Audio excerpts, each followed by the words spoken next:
अस्सलाम वालेकुम दोस्तों। ईद के मुबारक दिनों में आजकल पैलेस्टीन और इजराइल के बीच में जो हालात चल रहे हैं, मैंने सोचा कि उस पर मैं एक वीडियो बनाऊं। खास करके ये वीडियो बनाने का रीज़न ये था कि मैंने ट्विटर पे जो अपने ओपिनियंस रखे हैं कि आई स्टैंड विद इजराइल, उस पे मुझे बहुत सारा बैकलैश मिला है। बहुत सारे लोग ये पूछ रहे हैं कि किस तरह की मुसलमान है जो फलस्तीनियों के साथ नहीं खड़ी है और कहती है कि आई स्टैंड विद इजराइल। दोस्तों, इसके बहुत रीजंस हैं। पहला रीजन तो ये है कि अगर आप हिस्ट्री में जाएं तो जेरूसलम जो है वो कभी भी मतलब फलस्तीन का हिस्सा नहीं बोला जा। फलस्तीन तो नाम ही जो है वो मॉडर्न है। जूज हमेशा वहां की मेजॉरिटी रही है, वो जूइश लैंड ही हुआ करता था। जेरूसलम जो है वहां पे ईसा अलैहिस्सलाम की पैदाइश हुई थी। ईसा अलैहिस्सलाम जिसको क्रिश्चियंस जीसस क्राइस्ट कहते हैं, वो उनके पेरेंट्स भी जूइश थे, वो खुद भी जूइश थे, और जिस कम्युनिटी में वो पैदा हुए थे वो भी जूइश थे, और पूरी दुनिया को ये बात पता है कि उनकी पैदाइश जेरूसलम की है। तो इसमें कोई दो राय नहीं है कि जेरूसलम एक्चुअली जूइश लैंड है। माना कि कई मुस्लिम इन्वेडर्स ने आके इसको इन्वेड किया, इस जगह का अरबाइजेशन हुआ, मगर फिर भी यहाँ पे मेजॉरिटी जो रहने वाले वो हमेशा जूइश ही रहे हैं। 2015 के स्टेटिस्टिक्स के हिसाब से अगर आप देखेंगे तो जो पॉपुलेशन स्टेटिस्टिक्स हैं, 8.5 लाख जो पॉपुलेशन था जेरूसलम का, उसमें से 5.5 लाख जूइश थे और बाकी फलस्तीनी। और दोस्तों, अगर इस्लाम की बात करें तो कई सारे मुस्लिम स्कॉलर्स ने भी कहा है कि जो टेम्पल माउंट है जूस का, उसका जिक्र कुरान पाक में भी किया गया है। उसका जिक्र कई सारे मुस्लिम स्कॉलर्स ने अपनी पब्लिकेशंस में भी किया है। तो ये एक और एविडेंस है कि पहले से वहां पे जूस की सेटलमेंट्स पहले से थी, वो जूइश लैंड ही है। तो अब इस सब के चलते अगर आप मॉडर्न हिस्ट्री की बात करें तो 1967 में इजराइल ने गाजा और जेरूसलम को जीत लिया था इजिप्ट के साथ वॉर में। तो बाकायदा उन्होंने इन दो टेरिटरीज, ये जबकि हिस्टोरिकली उनकी खुद की टेरिटरी है, मगर फिर भी इन्होंने फिर से वापस जीत लिया इसको, ठीक है ना। उसके बाद उन्होंने देखा कि ठीक है, यहाँ पे मुसलमान बहुत सारे रहते हैं, तो उन्होंने रिस्पेक्टफुली 1990 का ऑस्लो अकॉर्ड साइन किया, जिसमें उन्होंने गाजा पैलेस्टीनियन अथॉरिटीज को हैंड ओवर कर दिया, सिर्फ उन फलस्तीनी मुसलमानों की रिस्पेक्ट करते हुए जो वहां पे रहते। वहां पे जूस भी रहते थे, मगर उन्होंने कहा कि कोई बात नहीं, हम इसको पैलेस्टीन को हैंड ओवर कर देंगे। ये 1990 के ऑस्लो अकॉर्ड में ये बात इसमें जारी होती है।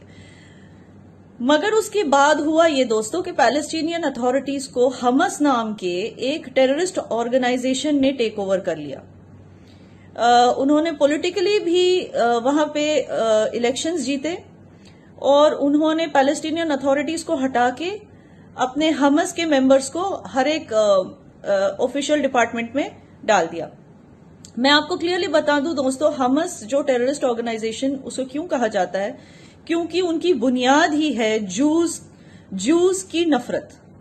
ये ऑर्गेनाइजेशन बनी है जूस की नफरत पे। इन्होंने इलेक्शंस जीते हैं जूस के खिलाफ नफरत को प्रोपगेट करके।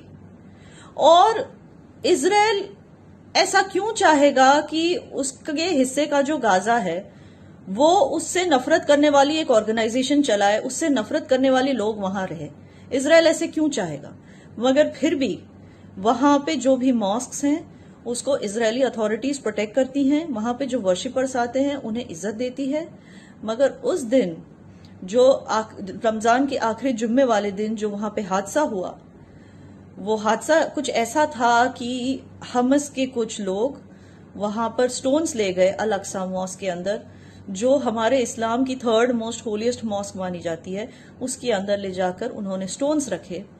और जब इनोसेंट लोग, मासूम लोग वहां पे नमाजें पढ़ रहे थे, उसके बीच में इन्होंने स्टोन्स मारना शुरू कर दिया इजरायली फोर्सेस पे जो वहां पे रखवाली कर रहे थे, उन पे स्टोन्स मारना। रखवाली वो सिर्फ अल अक्सा मॉस्क की नहीं, वहां पे जो प्रे कर रहे थे उनकी भी कर रहे थे। اور ایسے بہت سارے ویڈیوز آپ کو نیٹ پہ ملیں گے جہاں آپ دیکھ پائیں گے کہ اسرائیلی فورسز بوڑھے اور بزرگ مسلمانوں کو خود اپنے ہاتھ سے پکڑ کے سٹیپس کے اوپر چڑھا رہے ہیں، الاقصی ماسک کے اندر لے جا رہے ہیں، ان کو اسکارٹ کر کے ان کو ہیلپ کر رہے ہیں، بچوں کو ہیلپ کر رہے ہیں. آپ بہت ساری ایسی ویڈیوز دیکھ پائیں گے. مگر جب حماس کے ٹیررسٹ نے الاقصی ماسک نے سٹون پیلٹنگ شروع کر دی، تب اسرائیلی فورسز نے وہاں پہ آ کے ان سے ماسک کو خالی کرنے کو کہا، اور اس بات کو وہ وائرل کرتے جا رہے ہیں دنیا بھر میں، اور یہ کہتے جا رہے ہیں کہ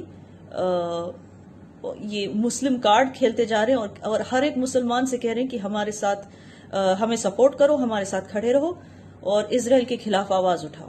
تو دوستوں، ہر ایک مسلمان اتنا بیوقوف نہیں ہے کہ وہ چور اچکوں یا کسی روگ ٹیررسٹ آرگنائزیشن کا ساتھ دے گا صرف اس لیے کہ وہ مسلمان ہیں. کیونکہ اسلام میں ایک لفظ آتا ہے حدود، اور ہم اپنی حدیں پار نہیں کریں گے.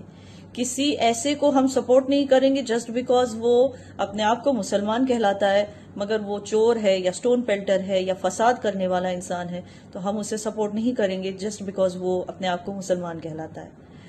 اور دوسری بات، جس طرح کا ہیٹریڈ فلسطینیوں کے دل میں ہے جوز کو لے کے، اس طرح کا ہیٹریڈ کہیں بھی ہمارے اسلامی ہمارے مذہب میں یا ہمارے قرآن میں کہیں بھی اس طرح کا ہیٹریڈ کا ذکر نہیں کیا گیا ہے کہ کسی بھی جو کو اس طرح سے ہیٹ کرنا چاہیے، یا ان کے خلاف انٹالرنس دکھانی چاہیے، یا ان کے خلاف پروپیگنڈا کرنا چاہیے، یا کسی بھی طرح سے مینیپولیٹ کر کے ان کو زمین سے باہر کرنا چاہیے.